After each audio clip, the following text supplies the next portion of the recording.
महिला सशक्तिकरण पर निबंध। दोस्तों, इस वीडियो को पूरा देखें ताकि किसी भी तरह के एग्जाम में महिला सशक्तिकरण टॉपिक पर आपको लिखने में आसानी हो। तो चलिए शुरू करते हैं।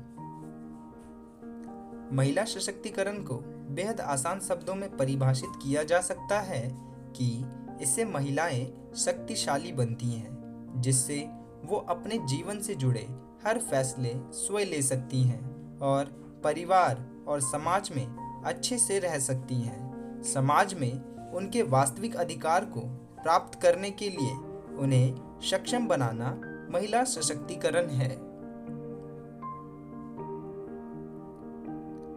भारत में महिला सशक्तिकरण की क्यों जरूरत है?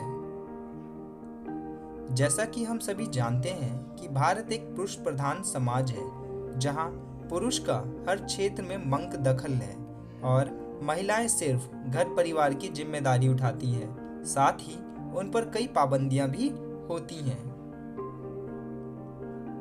भारत की लगभग 50% आबादी केवल महिलाओं की है, मतलब पूरे देश के विकास के लिए इस आधी आबादी की जरूरत है, जो कि अभी भी सशक्त नहीं है और कई सामाजिक प्रतिबंधों से बंधी हुई है।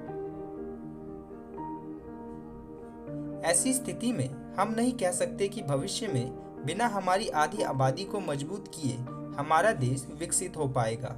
अगर हमें अपने देश को विकसित बनाना है तो यह जरूरी है कि सरकार, पुरुष और खुद महिलाओं द्वारा महिला सशक्तिकरण को बढ़ावा दिया जाए।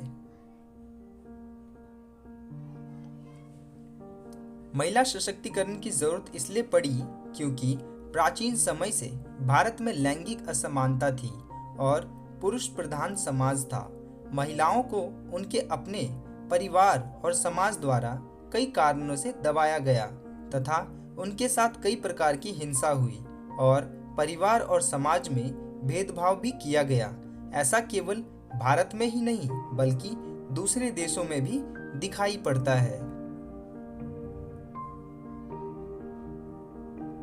महिलाओं के लिए प्राचीन काल से समाज में चले आ रहे गलत और पुराने चलन को नए रीति रिवाजों और परंपरा में ढाल दिया गया था। भारतीय समाज में महिलाओं को सम्मान देने के लिए माँ, बहन, पुत्री, पत्नी के रूप में महिला देवियों को पूजने की परंपरा है। लेकिन इसका ये कतई मतलब नहीं है कि केवल महिलाओं को पूजने भर से देश के विकास की जरूरत पूरी हो जाएगी। आज जरूरत है कि देश की आधी आबादी यानी महिलाओं का हर क्षेत्र में सशक्तिकरण किया जाए, जो देश के विकास का आधार बनेगी।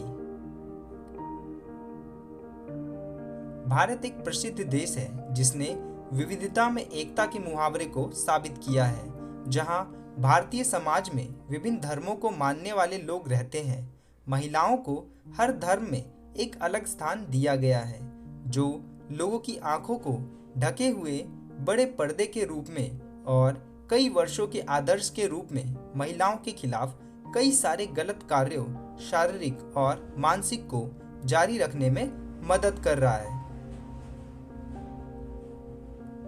प्राचीन भारत समाज दूसरी भेदभावपूर्ण दस्तूरों के साथ सती प्रथा, नगर वधू व्यवस्था, दहेज प्रथा, यौन हिंसा, घरेलू हिंसा, गर्भ में बच्चियों की हत्या, पर्दा प्रथा, कार्यस्थल पर यौन शोषण, बाल मजदूरी, बाल विवाह तथा देवदासी प्रथा आदि परंपरा थी।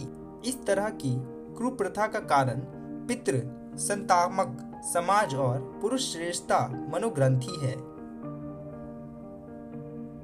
पुरुष पारिवारिक सदस्यों द्वारा सामाजिक, राजनीतिक अधिकार, काम करने की आजादी, शिक्षा का अधिकार आदि को पूरी तरह प्रतिबंधित कर दिया गया। महिलाओं के खिलाफ कुछ बुरे चलन को खुले विचारों के लोगों और महान भारतीय लोगों द्वारा हटाया गया, जिन्होंने महिलाओं के खिलाफ भेदभावपूर्ण कार्यों के लिए अपनी आवाज उठाई।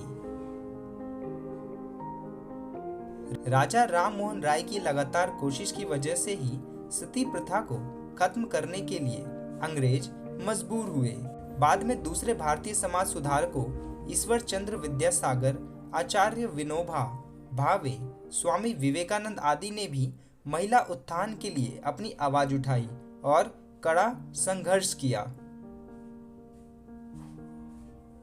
भारत में विधवाओं की स्थिति को सुधारने के लिए ईश्वर चंद्र विद्यासागर ने अपने लगातार प्रयास से विधवा पूर्ण विवाह अधिनियम 1856 की शुरुआत करवाई।